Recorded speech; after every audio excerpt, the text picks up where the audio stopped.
Após a Segunda Guerra Mundial houve um surto de empresas multinacionais no mundo, sobretudo norte-americanas, europeias e japonesas.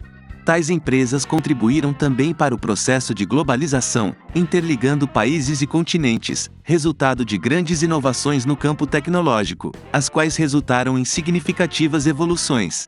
Dentre as mudanças, podemos destacar a melhora em relação à capacidade de carga a ser transportada nos navios, além da criação de embarcações específicas, especializadas no transporte de um determinado tipo de carga. Hoje o mundo está interligado, ou seja, globalizado. Diante desse fato há uma grande quantidade de relações comerciais entre os países, gerando o que chamamos de exportação, venda e importação, compra. Todos os dias acontecem inúmeros negócios de compra e venda, e as mercadorias vendidas ou compradas transitam em diferentes rotas do planeta. Com relação ao transporte marítimo, este cresceu tanto que não é possível imaginar o funcionamento da economia contemporânea sem a sua existência.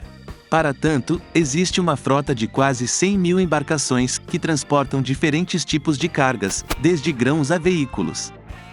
A frota de maior porte é de navios, com 54 mil unidades com capacidade média de 39 mil toneladas de carga, que servem portos espalhados por todos os continentes. O transporte marítimo pode ser dividido em duas categorias: longo curso, definida como navegação entre portos de países diferentes, internacional. Cabotagem, definida como sendo a navegação nacional, isto é, portos no mesmo país, podendo ser estes marítimos ou portos interiores do país realizado através de rios. Podemos definir o transporte marítimo como aquele que é exercido por todo tipo de embarcação, navio, barco, fragata, canoa, submarino, entre outros. Marítimas são as vias de transporte estabelecidas sobre as águas dos oceanos e dos mares. Servem a deslocamentos de longa distância que podem acontecer dentro dos limites de um mesmo território, como o sistema de cabotagem, que interconecta portos de um mesmo país ou região, e entre países ou continentes distintos. Para que você apoie o canal gratuitamente, basta apenas inscrever-se e deixar o like neste documentário. Também podemos destacar os percursos fluviais, que é caracterizada pelos deslocamentos de vários tipos de cargas e de pessoas em trechos navegáveis de rios e cursos d'água de um modo geral. As vias onde o transporte fluvial ocorre são chamadas de hidrovias.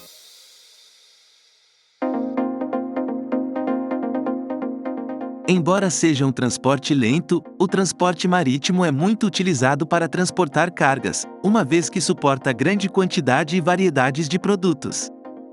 Isso por um custo relativamente baixo, em relação a outros meios de transporte, por exemplo, o aéreo.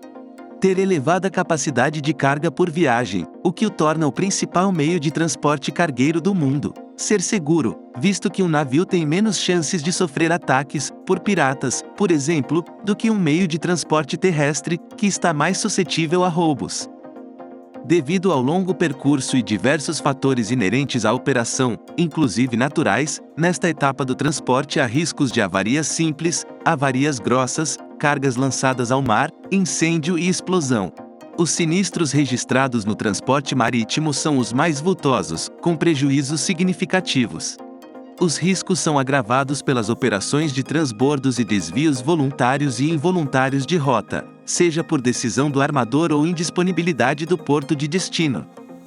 No tocante às desvantagens do transporte marítimo, podemos citar o tempo elevado de entrega de mercadorias, uma vez que passa pelos portos e alfândegas, distantes dos centros de produção e muitas vezes congestionados, além das chances de danos nas cargas transportadas. Os principais tipos de carga são granéis sólidos, minério, carvão e grãos, que representam cerca de 43% da carga e são transportados por navios graneleiros, granéis líquidos, petróleo e seus derivados, que representam cerca de 29% da carga e são transportados por navios tanques, e containers, que representam cerca de 17% da carga, os quais são transportados por navios denominados porta-containers. A capacidade total de carga dessa frota de navios é de aproximadamente 2,1 bilhões de toneladas. Antes da pandemia, o transporte marítimo movimentava cerca de 11 bilhões de toneladas por ano, representando um valor total por volta de 14 trilhões de dólares. Além das cargas, há a logística envolvida na construção dos portos, que somam mais de 2.000 em todo o mundo. Só no Brasil, há 175 instalações portuárias, marítimas e fluviais, das quais 36 são portos mais profundos que podem receber navios maiores e de maior calado. O principal porto brasileiro é o de Santos, no estado de São Paulo, que anualmente recebe milhares de navios nos seus cerca de 15 quilômetros de cais. Esses números mostram o tamanho, em termos físicos e econômicos, e a importância que a indústria do transporte marítimo representa para as atividades econômicas mundiais.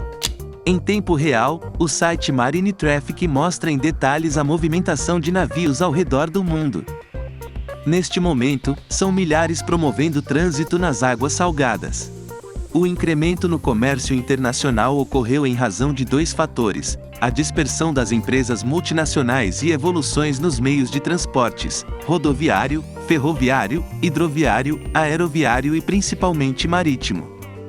Ambos favoreceram maior mobilidade de matéria-prima e de produtos, exemplo, bens de consumo, gêneros agrícolas, recursos minerais, entre muitos outros, em toda a face da Terra. O fluxo de mercadorias em âmbito internacional ocorre, majoritariamente, por meio do transporte marítimo, que movimenta cerca de 75% do volume de cargas no mundo.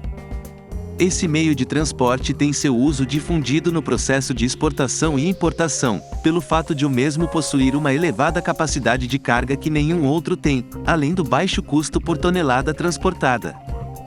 Em média, um navio cargueiro pode transportar cerca de 100.000 toneladas. Tal fato é resultado da gigantesca capacidade de transporte de carga dos navios. Vale lembrar que essa redução de custos não acontece apenas na exportação ou na importação de produtos. Ela também é observada no transporte de cabotagem, realizado apenas entre portos do território nacional. Nessa modalidade, além de evitar o trânsito nas rodovias, a empresa também tem a garantia de mais segurança. Um meio de transporte que vem ganhando espaço é o aéreo, o mesmo tem contribuído para o fluxo de mercadorias internacionais. Esse crescimento se deve, principalmente, pelo fato de que esse tipo de transporte é mais dinâmico, ou seja, é mais rápido. Sendo usado, especialmente, em casos que o produto é perecível ou quando há uma urgência na entrega de um produto. Existem atualmente aviões cargueiros que possuem a capacidade de carga de até 100 toneladas, sem contar que o tempo gasto na viagem é relativamente pequeno. Por exemplo, o trajeto entre Brasil e Estados Unidos é feito em menos de 12 horas. Na atualidade, os portos de maior destaque possuem uma moderna e grande infraestrutura, que envolve maquinários e centros de armazenagem. Roterdã, Holanda, abriga o porto de maior fluxo de mercadorias no mundo. É nele que as produções dos países que integram a União Europeia são escoadas, servindo também como porta de entrada para produtos importados oriundos de outros continentes. Nos Estados Unidos, os portos de maior relevância são os de New Orleans e Nova York. Os Estados Unidos construíram uma abertura no Canal do Panamá, empreendimento feito com o intuito de ligar o Oceano Pacífico ao Atlântico. Desse modo, diminuiu-se a distância entre a costa ocidental e a Europa, evitando assim que as embarcações realizassem o contorno na América do Sul.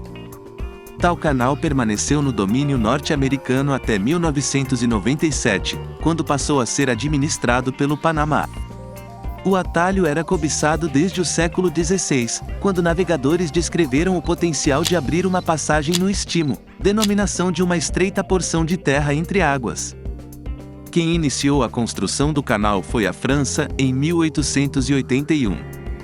Pouco tempo antes, em 1869, os franceses haviam terminado outro canal, o de Suez, no Egito, que liga o Mar Vermelho ao Mediterrâneo. Mas a experiência anterior não garantiu o sucesso. Os franceses abandonaram o Panamá, que na época não era um país independente, e sim um território colombiano, depois de encarar deslizamentos, um terremoto e doenças tropicais, como a malária e a febre amarela. Cerca de 22.000 operários morreram.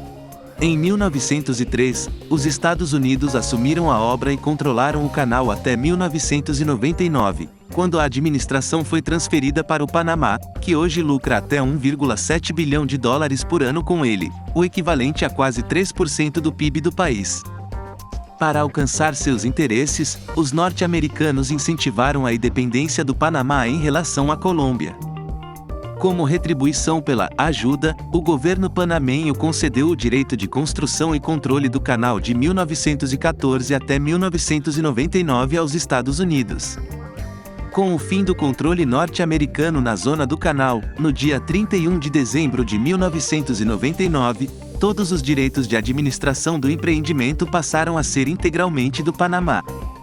Essas informações conduzem a uma reflexão de que o processo de globalização está diretamente ligado aos meios de transportes, os quais permitiram a mobilidade de mercadorias e de pessoas, ligando nações, levando informações, conforto, novidades, entre outros. Para que você apoie o canal gratuitamente, basta apenas inscrever-se e deixar o like neste documentário, assim fazendo com que outras pessoas possam também assistir este conteúdo. Obrigado por assistir até aqui. Fique com esse documentário que fala sobre esta ilha que vem crescendo e vai dominar o polo industrial no mundo da tecnologia, e muitos países não estão satisfeitos com essa evolução toda. Te vejo lá!